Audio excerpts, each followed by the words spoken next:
Итак, привет из Африки, Зимбабве. Виктория Фоллс. Заплатил 30 американских рублей. Спрашивают, кстати, вы откуда? Я говорю, а если бы я был бы оттуда? 30. Я говорю, оттуда 30. Я говорю, а что ты спрашиваешь, откуда я? Так надо. Ну вот как-то так вот. По такой мощеной дорожечке. Ну, тут можно даже на звук идти, эти водопады. Всегда, когда проезжаю куда-то, их слышно за километр, 2, 3, 5. В зависимости от водопада. Что ж за динозавр такой, а? Кстати, влажно очень. Чуть сюда пришел, капец, видать, от количества воды.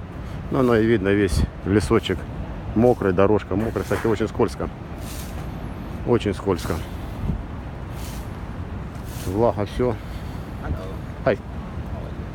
Good. And you? Очень влажно, не мудрено. Водичка кругом.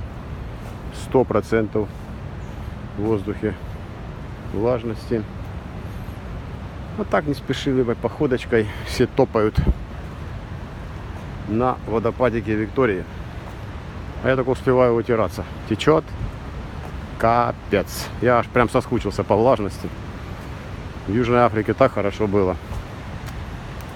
Там мне и здесь хорошо. В отеле. Я кондишочек на 21. Я замерзаю даже. Под одеяльцем так хорошо. Но! Это, кстати, учтите, кондиционеры помогают. От комариков, от москитов, от этих. Когда кондиционер работает и холодная температура, они немножко не совсем это любят. Вот как-то так. Ну, а вон уже водопады, туман, надо уже доставать. Waterproof чехольчик для телефончика. На себя надо уже рейнкоут натягивать. Иначе замочит. Вот такое статуя Ливингстон. Это Ливингстон, это городок Замбии. А там прямо видно, аж капает водичка, люди уже одеваются. Но я успею одеть, я думаю, не заляпает. Ветерочек. А, не, на меня капает уже, да.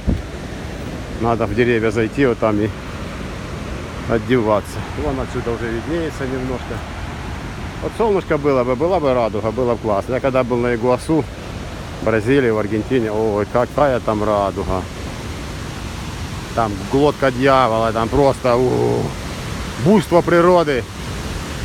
Ну вот они, водопады Виктория.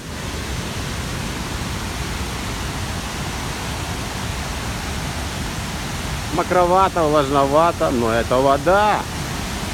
А внизу река Замбези. Как вам такое, а? Кстати, нормально, не особо тут и ляпает. Это на замбийской стороне будет ляпать сильно. Шумновато, правда.